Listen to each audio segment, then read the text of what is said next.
Joining us now is NorthStar Bets' very own Steven Psihogios. And Stevie, we're going to touch on the Super Bowl in a couple minutes. But first, let's start off with the Toronto Maple Leafs, starting off the second half of their season, post-All-Star break, with a loss to the New York Islanders, a team that's chasing them in the Eastern Conference wild card race. Stevie, what was your biggest takeaway from the game, minus Sheldon Keefe's pee-wee comments about the mishap on the breakaway goal? Well, I think Toronto right now is playing like a team that is sitting comfortably in the standings, when in actuality, they're not. That was a major 2 points on the table. I mean, that's the difference between being 8 points into a playoff spot and being 4, and they blew an opportunity to really put some distance between them and the non-playoff teams. Like, this is a squad right now staring down a wild card spot, staring down being on the road for the entirety of the playoffs. You think they would come out a little bit more intensity, and I just didn't see it, or at least continue that intensity. I actually didn't think their start to the game was all that bad, but I thought they wavered as the game went on. Nylander, Tavares, I thought the top line too, Marner and Matthews, as the game went on, they actually lost a step, which isn't what I was expecting come out of the All-Star break. I was kind of expecting the reverse to happen. Well, I've been dialed in on these playoff percentage odds in the last week now. So Monday before the game, they were at 91%. Today, they're at 85%. After that loss, they dropped 6% to now. They're right above the Philadelphia Flyers right now. So things are looking kind of dicey. Tonight, though, they do face off against the Dallas Stars, a team that, is in a fight with the Winnipeg Jets and Colorado Avalanche for the Central Division lead. You have the over at Miro Heiskanen to record a point. What are some of the thoughts you have for tonight's game? I'm expecting a lot of goals. Ottinger started last night for Dallas, so I'd assume it's going to be Scott Wedgwood. And to forget what their numbers are this year, I think you just look at it face value. You'd much rather face Wedgwood than Ottinger. So I think Toronto's offense can get some things going tonight. I also think that Dallas's offense will get it going tonight. They're third in the league in goals per game. Ilya Samsonov has been good, but how good is he? And is he all the way back? I think we'll find out tonight. We'll get a better idea against one of the league's best offenses. And at the end of the day, you've got a Dallas team that has depth all across its lineup and a Maple Leafs team that's struggling when it comes to injuries right now to key depth players and penalty killers in guys like Kampf and Yarncrook. So you have Heiskanen, who's going to be playing on the power play. He's going to be playing a ton of minutes for Dallas. I think he's going to be in a good spot to record a point tonight. Well, we were just talking about maybe some Stanley Cup futures before we came on air here, and you mentioned that Dallas is one of the teams that you're looking at to potentially win the Stanley Cup. Yeah, at 14-1, last time I checked over at NorthStar Bets, I think that's a really good price. The Stars, the way they play it's a complete lineup, and these are the teams we see do well in the postseason. Take a look at who won the Cup last year. You had Vegas, and look who they were playing against, a very loaded Florida Panthers squad. So I do think that Dallas is built the way that we've seen these Cup-winning teams play. And I know it's been a little while, but hey, they were in the Cup 4 years ago? So they're not all that far removed. They add a guy in Matt Duchene. Their young players are kind of stepping into their prime. They've had a really graceful transformation from one prime to the next with Ben and Seguin as they've aged. You've had guys like Robertson and Hintz really step it up a notch, and Joe Pavelski. I mean, I don't know what era is his prime. He's just been, I feel like, in his prime for 20 years. So they've had a really nice, graceful transformation, Dallas. You add a guy like Thomas Harley, who stepped up and made some big plays on defense. And in the Western Conference, I'm not ruling them out of getting the top spot in their division. That's where they sit right now. And if you have home ice advantage and you can avoid playing Colorado or Winnipeg in the first round, I think that's a big advantage. I'd much rather take on those wild card teams than I would any of those other two squads that will be occupying a spot in their division.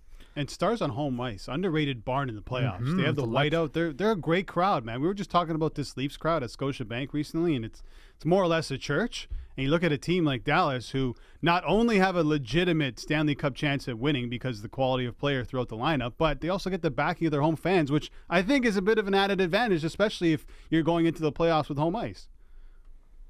100%. We saw, actually, it's funny. If you don't think hockey's growing in Dallas, I was at the All-Star Skills Contest, and walking back from there, we saw a family of 3 from Dallas come up here for the skills contest. I don't know if they stuck around for the game tonight, but they were here talking about how much it's growing in Texas. It's becoming a hockey town. And honestly, very underrated. Whenever they score a goal, that Dallas Stars. That's one of the best goal celebrations in the NHL. Like I really do think it's taking off in Dallas. It's good to see. They have a great backing, great support, and the team matches. Like I really do think they've got everything you're looking for in a contender.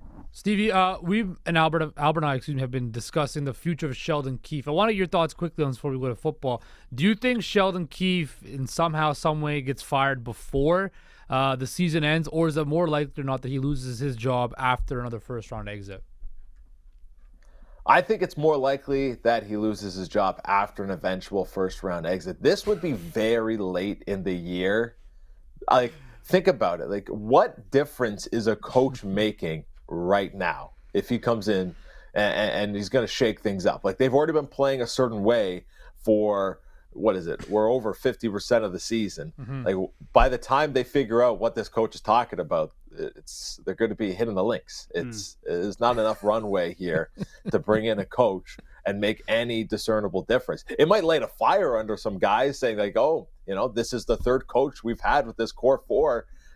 Maybe we need to turn things around. And it might work for a little bit, but the players are the players at the end of the day, and they haven't done it with Babcock. They haven't done it with Keefe. What makes you think they're going to do with somebody else? I don't appreciate the eventual first-round exit. It's the inevitable. The Lynx reference to the Toronto Maple Leafs. Cushioning the blow. Stevie? Okay. I don't appreciate that at all. Hey, there's nothing wrong. There's some beautiful golf courses in the area. That time Beautiful, of year. right? Absolutely. All right, let's talk. You want to go? Let's talk some Super Bowl. Listen, Let's talk Super Bowl, yeah. I have a prop degen, and maybe I probably shouldn't be saying that, but I love playing props, especially when it comes to the Super Bowl. I stay away from spread, I stay away from the money line, and I sprinkle on props. Let's talk touchdown scores. At the top of my list, Deebo Samuel. Can you tell me why or why not that isn't the pick of the night? I like it. I mean, this is somebody who gets the ball in the receiving game and in the rushing game. So Deebo, to me, is someone who at plus money odds I'm going to take a look at because of his versatility. And he's had the extra week to rest up. The Niners, this is the Super Bowl. They're not going to be holding him back. They're going to be giving Deebo the ball where and when they can. And I could 100% see an end around being drawn up in the red zone for Deebo, or when they get close to the goal line, or him just taking one to the house. Like, he has that big playability. The prop I'm the most intrigued in is the multi-touchdown score. Look, Christian McCaffrey, it's basically easy money that he's going to get a touchdown. That's why I'm not going to touch that market whatsoever. But Christian McCaffrey to score at least 2 touchdowns at plus 230 right now. I think that is the only way the 49ers are going to score touchdowns, because that Kansas City Chiefs secondary with Snead and McDuffie and those guys, they're one of the best in the business. And as much as Deebo's a running back / wide receiver, and Ayuk's had a good year and all that stuff, Christian McCaffrey's going to be the guy that scores the boatload of points for the San Francisco 49ers, right? Yeah, the ground game is where you can attack the Chiefs. We've seen their pass defense be very dominant this year, and that, to me, is where the Niners are going to struggle to move the ball. McCaffrey's kind of the equalizer. If it's a McCaffrey game, then the Niners are going to win, and I could see him punching in a couple. We've seen him do it multiple times throughout the playoffs already, so I don't see why he's not a threat to do it again here in the Super Bowl. I think the one thing you're going to notice is that the Niners are going to have a tough time throwing the ball to the outside, and the attack is going to be very much over the middle of the field, try to take advantage of Kansas City's linebackers, because we've seen their secondary be so good. And that's where McCaffrey, again, can get involved in the passing game. If he's operating in that short to intermediate area over the field, I could see him catching the ball. And once he has the ball in his hands, it's just, he's electric. So I could definitely see, and it only makes sense for San Francisco to get the ball to the best playmaker in the biggest game of the season. Stevie, I'm loving the menu here at NSB in terms of props for Super Bowl odds. Coin toss. Are you a coin toss guy? Would you be sprinkling on heads or tails, and which way are you leaning? I need to know. Well, it's funny you mentioned that. I was tasked with writing the coin toss article for NorthStar Bets.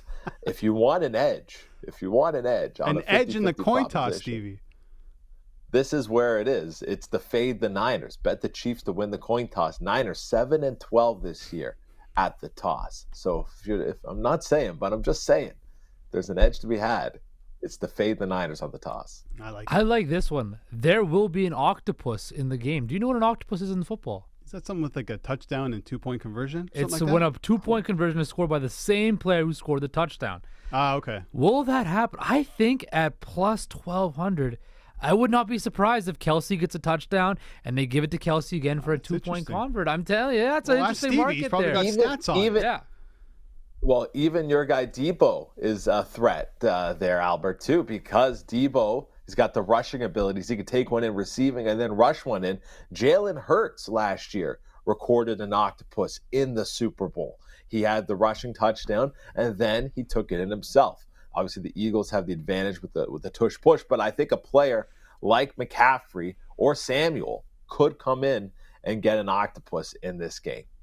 Stevie coming in with some tremendous information. As You he hearing normally this, does. dude? As This he guy normally gave does. us an edge on the coin toss and the octopus. And tomorrow, what more do you want? tomorrow, it's the Bruins versus the Canucks. Oh, here we go. In a matchup of the two best teams in the NHL.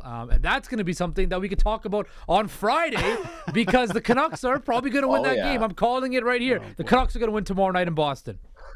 Let's go side bet right now. Oy. Loser has to tape the logo of the other team onto whatever they're wearing that day. We don't have a printer at work. No, I like it. Yes. Fine. Go. Virtual handshake. Handshake Stevie on that. We're good. A friendly side friendly bet. wager. Yes, Okay. there it is. Sounds good. Clip it. Thanks, Stevie.